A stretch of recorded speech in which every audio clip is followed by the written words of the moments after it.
walalooniin guddaan sawaaba qabu kaniin isin afeere kun Abduu Waaqoo ja'amaa sagalee bareedaa ilma adeera keenyaa kan Booranticha Oromoodhaati. Sagaleen kun gaa akka argitanitti akka malee kitaaba guddaa waa'ee haadhaa irratti akka malee nuuf qara'e jechuu kiyya. Furrii ta'us bareedaa ta'us fokkotaa ta'us ilmoon haadhaaf haadha.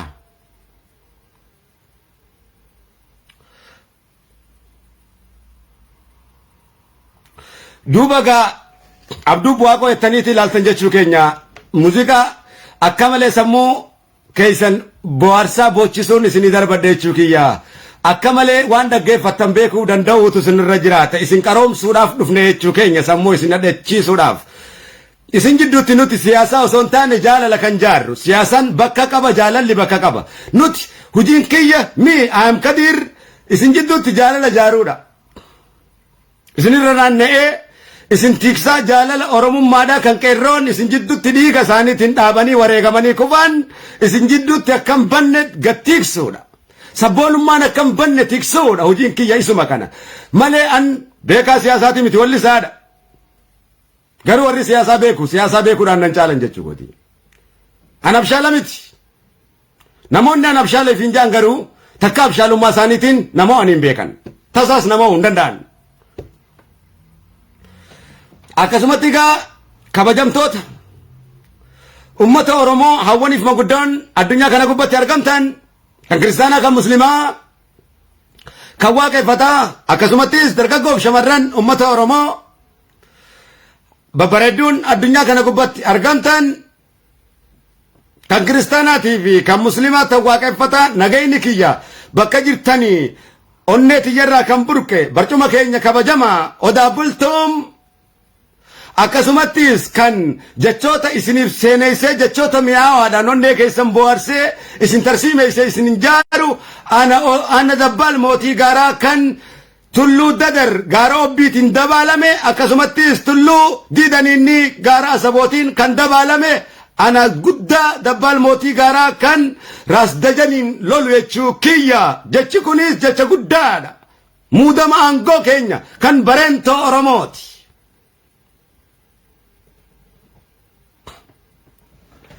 Arraan tanagaa keeyyanni kiyya guddaan torbee darbee guyyaa afur dura waan Dr. Abiy ummata kabajamaa Siikoo Mandoo Arsee Xummuugaa Bareentootiin gawwaa je'e irratti Jimma Macca Boorantichaa irratti fi Arsii Bareentoo Oromoo ilmaan abbaa tokko irratti akka waldhabbiin jaalalaa fi diggumsi hawaasummaa jecha saniif jechan dhumne tarsiimee iseetiin dubbadhee caaseessee lafa kaa'ee jechuu kiyya. Jecha sanis dhugoomsitanii ittiin fayyadamuu keessaniif galatoomaan isiniin ja'a. Arra immoo Harargee fi Jimma jidduu maal akka jiruun lafa kaaya. Boruus Walloo fi kana maal jidduu akka jiru akkasittiin deemee caaseessa. Isin anuma jala deemuu danda'u isinirra jiraata jechuu kiyya. Jimmaa fi Harargee jechuun Oromoo hunda jechuudha. Jimmaa fi Harargee jechuun Oromoo hunda jechuudha malee Oromoo gandaa fi kutaa jechuudha miti. Hoggaa Jimmaa fi Harargee jennee faarsinu Oromoo hundatu faarfame waan ta'eef Arabaa fi Faranjiin yeroo gosatti faarsan abaabilee isaanii maqaatti yaamanii itti faarsan dhangalaateeti beeyxee lafatti kukkufti. Isinis san ta'uu danda'u qabdu. Jimmaa fi Harargee jidduutti jaalalti kan jirtu kan uumamte dhalootaani malee waan siyaasaadhaan eegalamee miti.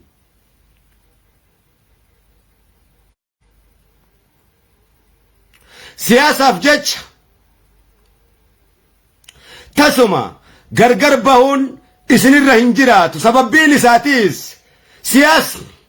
dhaabni siyaasaatiin morkee yoo kaafaa'oon injifate kaafaa'ootu nu bulcha, yoo badhaadhinni injifate badhaadhinan nu bulcha, yoo abaa'oon injifate abaa'ootu nu bulcha jechuu keenya.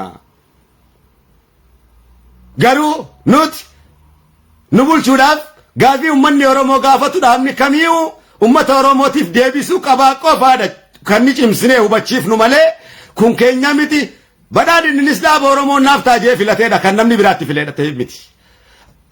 Kaafaa'oonis dhaaba uummanni Oromoo ofii dhaabbateedha namni biraa kan isarratti dhaabbate tokko illee ni jiru.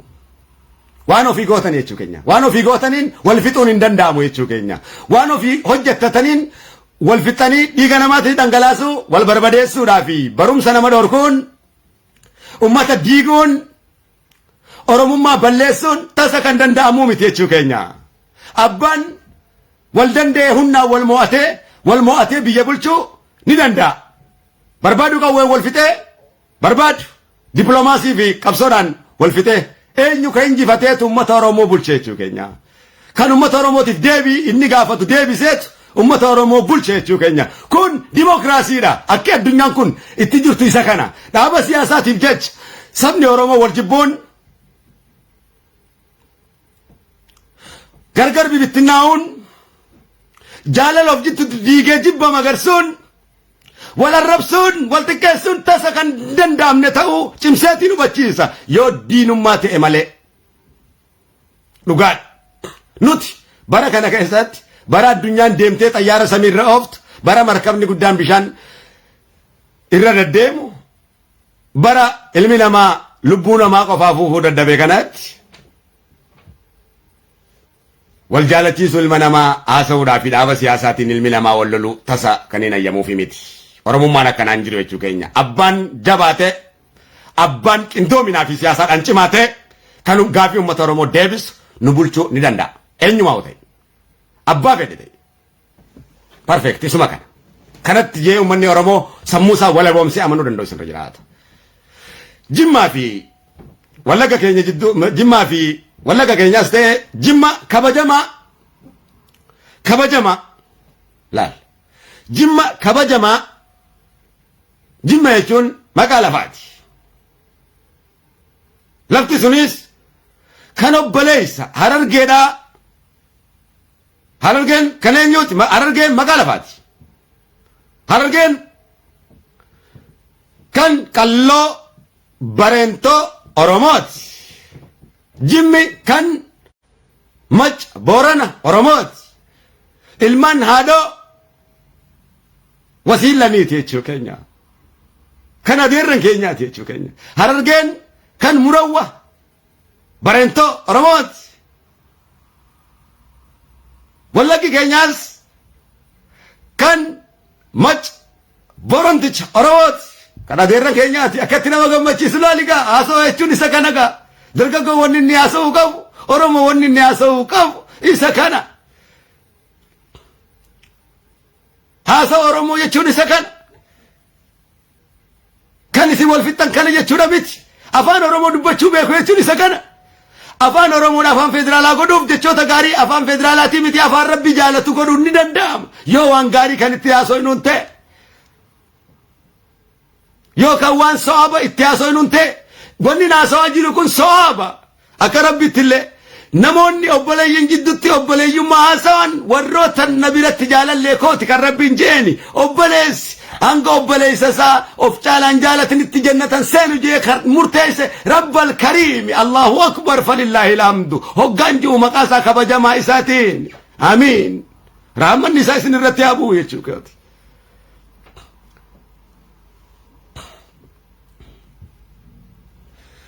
Duuba gaa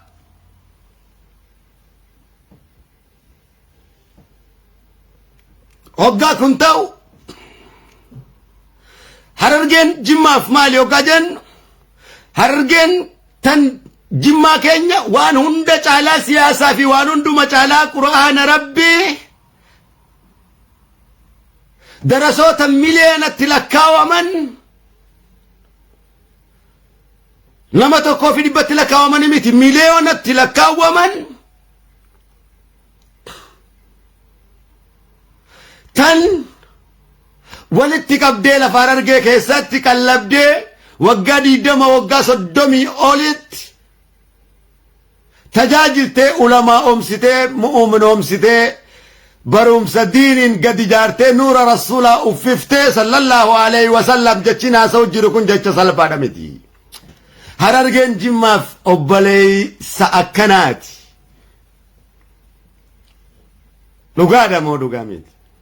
lugaan harargeen waayitaawusii ummata oromoo madda seeraa fi heeraati odaa bultumi kana kan murteessa mii ayam kadiiroo son ta'in heeraa fi seera oromooti kana hin beeku jechuun ummata oromoo hin beeku jechuudha seeraa fi heera oromoo hin beeku jechuudha harargeen waayitaawusii jaalalaa fi heeraa fi seerri oromoo isiirraa malee hin baane kan wanni tokko isin malee dhugoomneedha arraas yoo ta'e isii jalatti yoo heeraa fi seera keessan tumtanii dhugoomsitan malee tokkolleen keessan adeemsi harargeedhaan malee deemtan hundi adeemsa karoora harargeen baasuun ala bifa nuti keenyu kanaan ala ka deemu hundi dogoggora keessa jira eenyumaa ta'e nu jala deemteeti karoora nuti sitti kennineen odaan bultum ayyaana waan ta'eef heeraa fi seerrichi keessa waan jiruuf raabaa doorii waan ta'eef isarraa deemuu danda'uudha qabda kanan beeku hanga jettutti nuti sin beeynu heerri oromooti sin beeku booranaa fi bareentoo sin beeku oromummaa seera heeraa fi heera gaa kun sirna gadaatiin hin buleettee mire sirni gadaa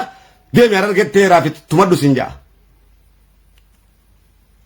kalaas dhugaadha duuba gaa harargeen kun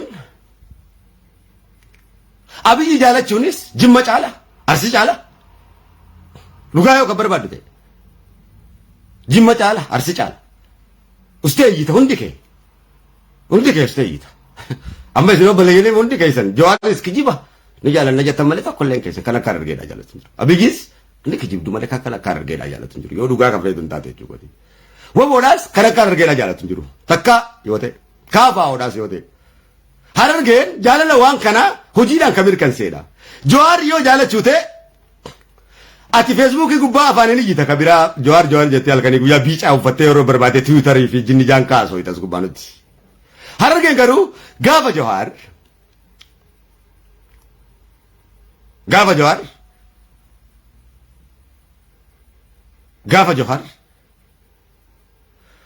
ajjeefamuuf itti mari'atan ja'an san halkan tokkotti kan gabbee ijoolleen 87 qufte ijoollee harargeedhaati. Ati ufseetuma rafaa jirta jawaariin jaaladheette feesbuukii gubbaa garuu oromoon hin dammeeyne maal hin dammeeyne jettee iyyita nutti kijiba miidiyaa gubbaa akka goota taatetti dubbatta akka jawaar jaalattutti dubbatta no kijiba ni kijibda hanga irratti yoo ta'e gaafa inni hidhamu ijoollee 500 laal ijoollee 500 daa'imni harargee keessaa kufee gaafa caaluun duus akkasumatti kufan 1,000 ol guyyaa san magaalaa Harar keessatti ijoollee 30 ol zeeta danfisee uummanni amaaraa fooqii gubbaadhaa itti gannaqa ijoollee 30 ol hanga ammatti namni nuuf ollaan hin jiru ijoollee 30 ol zeeta danfisanii marri maan kiyya kanatu garana gala jechuudha waa'ee jabina uummata Harargee kana hoggaan kaase kalaas yoo goolii galchite qofaan goolii siin jaa kabiraa dirqama fiifaa keessa dirqama kubbaa miilaa keessa yoo nangam fedhe si jaalladhe kubbaa goolii jimman galchin jimmatu galchin jiru goolii wallaggan galchin goolii wallaggatu galchin jiru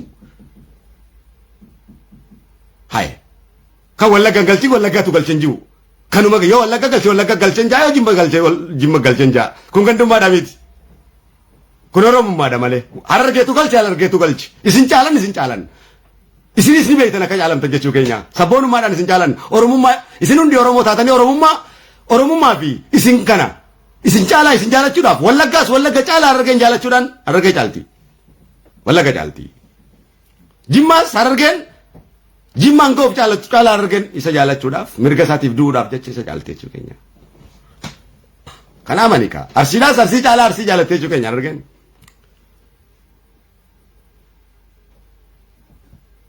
maaliif oromummaa mallattoo harargeedhaa maalitti akkamitti akka yaadan narraa beekuu ni dandeessa nuti ummata firiikiidha ummata rakkootti guddatee miti ummata dammaan huccuu miiccatee dhadhaadhaan huccuu goggoifatu turre nuti bareentoo kun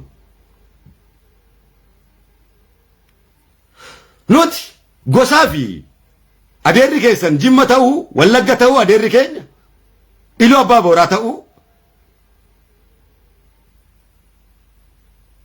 salaal ilma karrayyuu keenya kabareentoo ta'uu shawaan ilma karrayyuu keenya kabareentoo ta'uu nu barsiisaa akkasitti nu leenjisaa nu guddisan Cingin dandeenyu isa kanaaf abbaa jaalala ta'uu Oromoodha miti. Amaarriinu uummata Harargeedhaatiif ragaadha.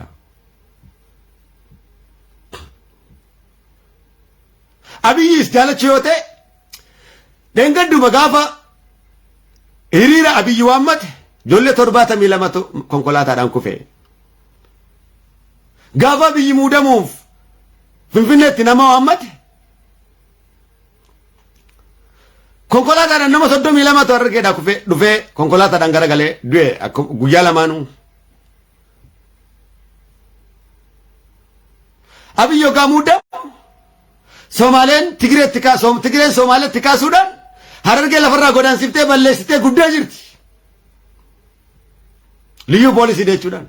Amaarinis nu gubee jira. Oromoof ni gubanna. Kan gubatu ni laal. Meelaal. Jawaariif kan gubatu ni Abiyyiif kan gubatu Harargeen. Dhugaadha moo dhugaa miti? Kabiraa teesseetuma odeessiteetuma keeyyata baasaa ooluu fi ajandaa baasaa ooluu malee Oromoodhaaf wanni ati akka Harargeedhaatti hojiidhaan mirkansite tokkolleen hin jiru. Eenyumtinuu hamilee qabsoo ol kaatee ittiin dubbatu tokkolleen qabdu. Kanaaf laal. Of goggodhuun hin barbaachisu jechuudha. Kanaaf isin hundarratti obboleeyyummaadhaan isin irratti mirkansuudhaaf nuti odaan bultum mirga qabna jechuu keenya. Harargeen kun muuziqaa afaan Oromoo sadarkaa akka Oromiyaatti illee osoo ta'in akka sadarkaa addunyaatti kan isiniif kaa'edha.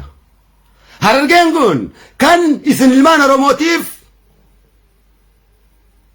qubee afaan Oromoo ittiin barattan kana abbaa caajee isiniif kaa'edha.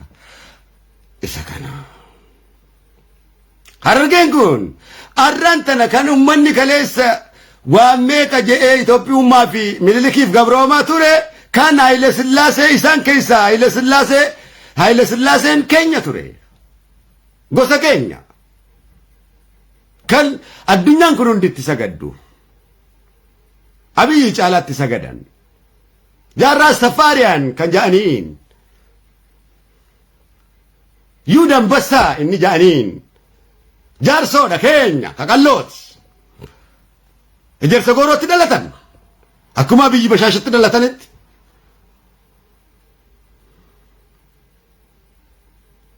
Kan Wallisaa Boombaarlee hanga ammaatti Jamaayikaan itti sagaddu. Otoo namaaf sagaduun akka ta'u ta'e.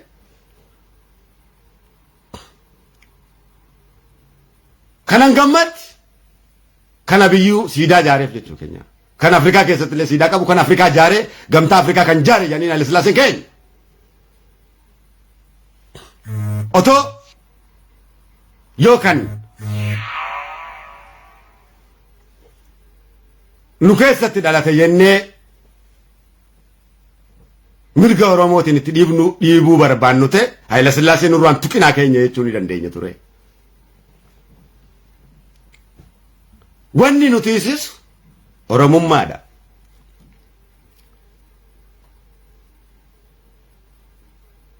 Dhugaadha moo dhugaa miti? Dhugaadha. Goobana Daacee yoo ta'e kan olaantummaa guddaa qabu abbaa keenya. Obboleessa keenya akkuma Abiyyi kana akkuma Shimallis fa'a. Shawaa Karrayyuu Bareentoo Oromoo tura jechi. Tiruu keenya.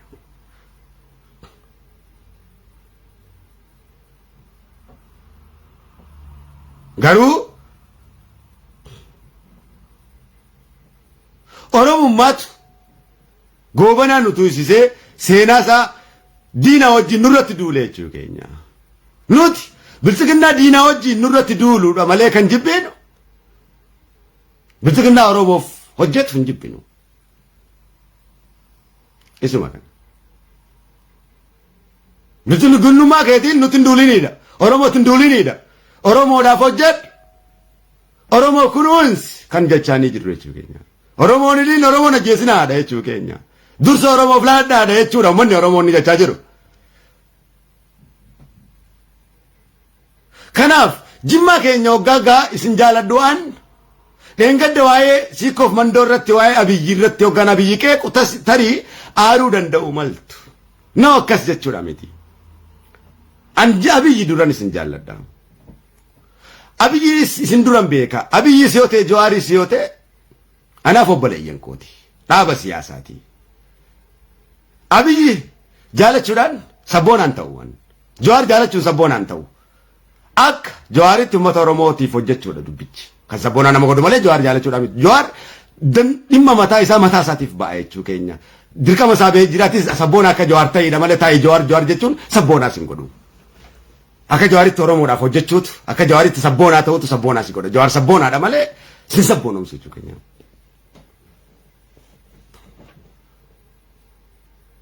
Isa makaana. Kanaaf Jimma kana hoggaan jaalladhu. Nuuf Jimma jechuun ummata keenya kan Harargee irraa fottokanii gaafa kan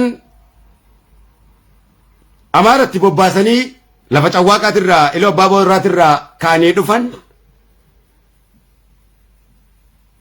kan qubsuma guddaa naa ta'aniif jechuu kiyya. Qubsuma guddaa lafa Jimmaa keessatti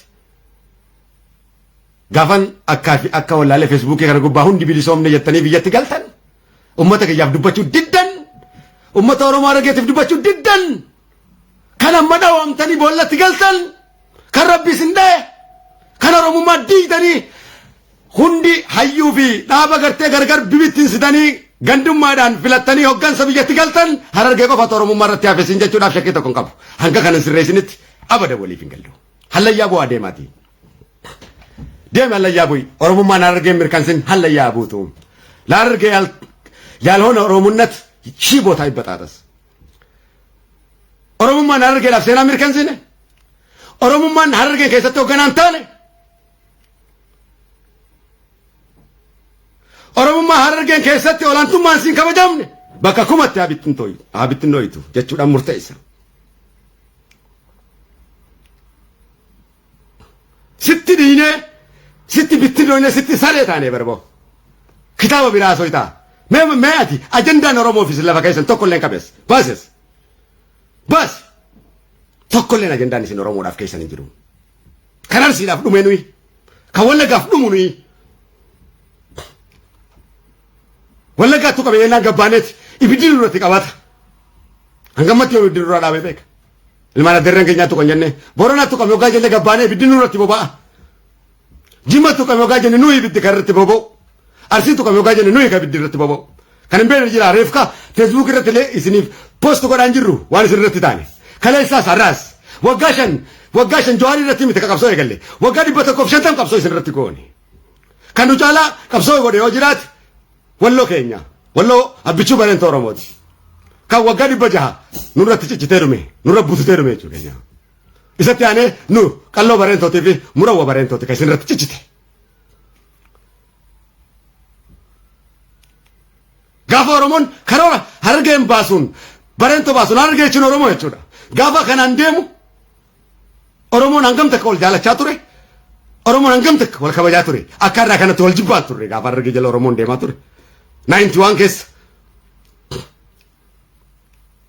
Jaarmee kana hunda ooraa dhaabbata wal gargaarsa addunyaadhaa kan uume Harargeedha saalaa galmoofaadha. Harri birraafaadha.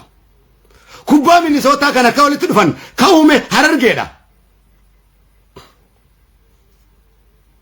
Afaan malee waan isin haasoftan Oromoo diigu malee wanni hojjettan tokko illee hin jiru.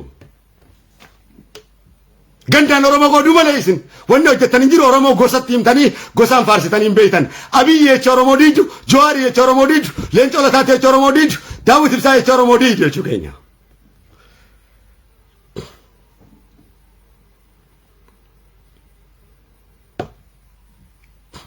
Akkamiti kun ta'uu danda'a.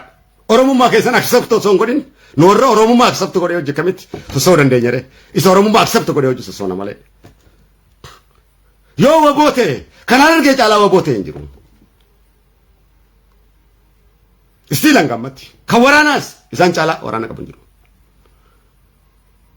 Dhugaa yoo barbaadde ta'e. Aangoo takkaa aangoo isintu argata. Aangoo Harargeen barbaadee takkaan beeku. Oromummaa keessanitti du'ee ciccitu malee.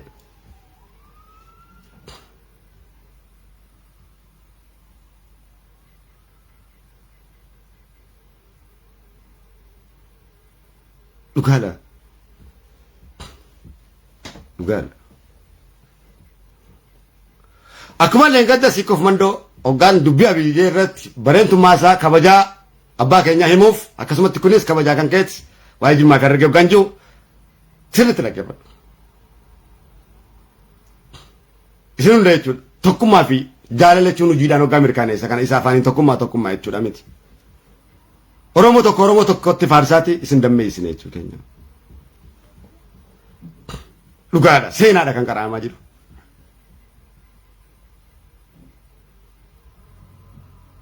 Waboo yoo taate nadii gammadaa akkuma Jawaar kanaaf akkana ciccitee dhume kanatti argeen nadii gammadaa waggaa 17 bobaasaa jalatti qabatee guddisee jechuu keenya. Leencoo Lataa waggaa 17 bobaasaa jalatti qabatee guddisee jechuu keenya. Daawit Ibsaa waggaa 10 waggaa jalatti uummata guddiseedha argee jechuun kun. Kan isaan kanas fidaa jechuudhaan qaqqalaman jechuu keenya. Hiriira irraan tana Jawaariif baadhu mara nuun jettan kana 91 akkanumatti baanee machaararraa hanga cirootti reefki keenya lafarraa afame. Egaa jaartarri diigame booda akkuma irra warri kuun hidhame kanatti.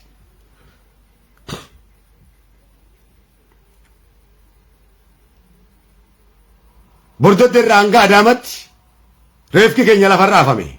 91 jechuu keenya. Hanga Dirreedhawaatti hanga Somaaliyaatti reefki keenya guyyaa adii matarayya isin fixanii lafarra yaa isin waan lafti Harargee kun yoo qottee gartee midhaan fi yookaan waan biraan baaftu lafee teenya baaftu obboleeyyan kiyya. Kana kanatti nutti taphatan jechuu keenya. Yoo maaster pilaaniidhaaf ta'e kan akka Harargeedhaa dhume tokkollee hin jiru. Kumni 5 dhume nama 2 fi 3 kaajjeessan gartee lakkaawwatiin kaa. Nuti goota lakkaawwachuu hin dandeenyu biratti nama tokkoo fi 2 gartee ganda kiyya dhalatee itti deemtaami nuti goota gandaan qabnu barka tokkoon qubaan lakkaawamu. Goota Oromooti qaba Harargeen. Goota Oromooti qaba. Otuu namni akka Harargee kanatti Oromoo jaalate. Akka ilmaan Oromoo kana walitti fidee silaa jaalate Oromoon irraas hin jiru ture. Otoo Oromoo kanatti qaroomsee silaa kanatti qaratee bilisa dubbate.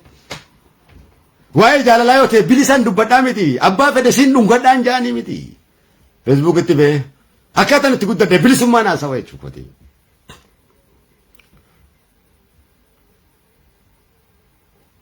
Akkaataan itti guddadhe. Oromummaa irratti hin guddadhe. Nuun diinoo akkasitti guddanne jechuudha keenya. Diin rabbiitis yoo ta'e Harargeen kun itti qaqqalame. Mililik gartee diin rabbii jecha gartee nu bobeeyse jechuudha keenya. Nuti rasuula biratti sheeka biraa tokko illee hin qabnu. Eenyumaa nu sheekan jennu. Eenyumaa hun gabbarrummaas rabbi malee. Eenyumaa awliyaa biraan qabnu rasuulaachi. Awliyaan keenyaas rasuuli. Awliyaan keenyaas rasuuli. Bareedinni keenyaas rasuuli. Jimmagaa wanni lubbuu koo caalaa wanni isaan jaalannuuf cimsitanii wanni isin beektaniif dheengaadda hoggaan sanjuu akka isin jibbee yookaan kanaaf jecha miti isin jibnoo akkasi miti isini miti. Abiyyi fi Jawaar akka siyaasaa wal dorgominitti siyaasaa wal dorgomanii ba'an jechuu keenya ajjeesuu garuu ittiin dhiifnu. Hiiki ni jennaan. Yookaan Jawaarii jecha Jimman jibbinu yookaan kuulloon jennu. Arsiidhaan Jawaariif jecha gadabu hin jennu. No. Hin arrabsinu jechuu keenya. Ilmaan abbaa keenyaatti san arrabsinu. Kaleessaas Daawit Ibsaa arrabsaan baane waan ta'eef. Shanee ilmaan buna jalatti dhalate hin jennu. Hin jawa hangama kooti. Isa akkas Oromoodhaan jibuuni. Anodaan bultuun isa seeraa feeraati. Abbaan waan fedhe qabaaxxaru Harargee ta'uu hin danda'u. Abbaan fedhe waan qabaaxxaru gosaa fi gosa Oromoo diigu Arsii ta'uu hin danda'u. Harargee ta'uu hin danda'u. Jimma rasuula rabbii jaalatu hoggaan siin jee jaalalti rasuula abbaa Jifaar akka abbaa kootti ittiin beeka malee akka hambatti hin beeku. Jimmaa fi Harargee jidduu fageenya karaati malee fageenya garaatii miti ka jiru. Dheengadda kitaaba gibee shanan gibee deemanii eebbisuudhaaf Sheek Warfaan ulamoonni keenya gurguddaan kabajamaan Sheek Minfaan dhaqanii Sun hundi jaalala jechuu keenya. Kanaaf ummata diiguu jechuun isin waliin jiraattan waliin jiraattan jechuu keenya. Wanni narra kana dubbachaa jiruuf dhaloota boruutiif. Masri keessa waliin jiraattu, Ameerikaa keessa waliin jirtu, Jimmaa fi Harargee waliin jira, Arsii fi Harargee waliin jira, Suudii keessa, Jarman keessa waliin jirtan jechuu keenya. Oromiyaa keessas waliin jirtu jechuu keenya. Keeniyaa keessas waliin jirtu jechuu keenya. As gubbaa waggaa diigumsa ooftan dhaaba siyaasaatti jecha ijoolleen wal diigee hawaasni kun wal diiga jechuu keenya. Dhaaba siyaasaatti jecha hawaasa diiguu jechuun dhaabni siyaasaa akkuma Ameerikaatti dhaabni siyaasaa keenya hundi baala ga'eedha obboleessa kiyya. Dhaaba siyaasaatiif jinni jaan kan beeku. Waboodhaa fi qeerroodhaan beeka. Hogganaa fi jinni jaan kaatiitti hundi baala ga'eedha. Hundi isaa kan hidhames kan jirus. Waa takka wanni Oromoodhaaf godhan hin jiru. Osoo wal mormanii boollatti dhuman. Lammata deebi'anii fitina Oromootti ta'anii baa Oromootti ta'anii isaanii jecha dhumutti jirre jechuu keenya. Tokko ta'a gaafa jennuun didaniiti mana hidhatti hoggaa dhuman hoggaa rasaasaan dhuman Oromoodhaas fitina Oromootti ta'an jechuu keenya. Tokko ta'a jeetiin asirraa kadhadhe na argitanii kan akka kiyyaa jalatti butute ni jira.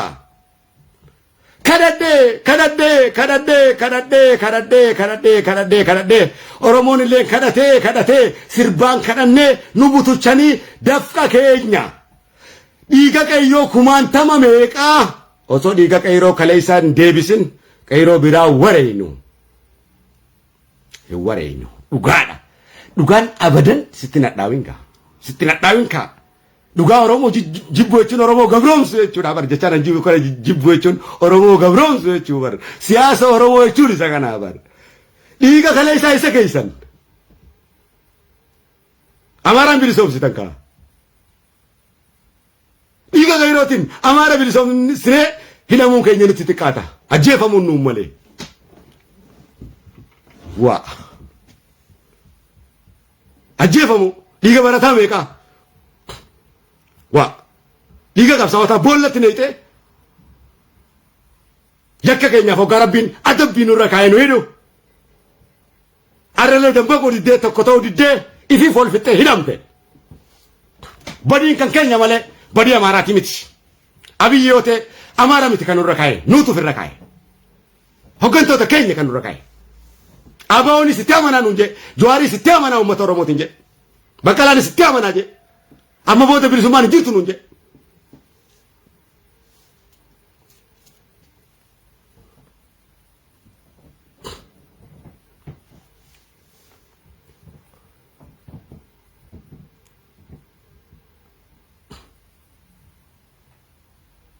hay dhugaadha yakka keenya waboon haa hikkatu ka jeennu yakka keenya abadan gaa hoggantoota jecha tokko ta'uu dinnee tokko ta'uu didanii osoo nuti wal finnu warri tokko ta'e nu bulchaa jira hanga nuti tokko hin ta'initti Amaarinis Tigreen nu bulchuun maaf nu aarsaree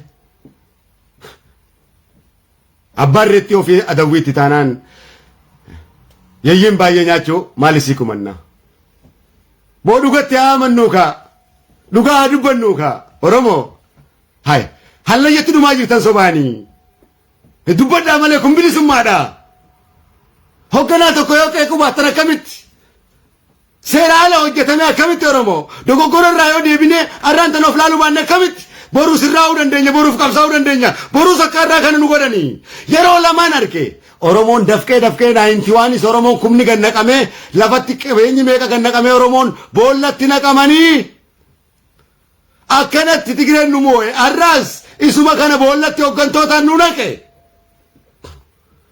hoggantoota jecha boollatti naqamne Oromoon gadi galoote ummanni Oromoo hoggantoota 2 jecha hoggantoonni ni sidatti dhumanii badan kale isaas yoo ta'e hoggolamaan harkisii faaree natti fakkaate kadhadhee hoggantoota kana kadhadhee as gubbaa jala bututee maraataa fakkaadhee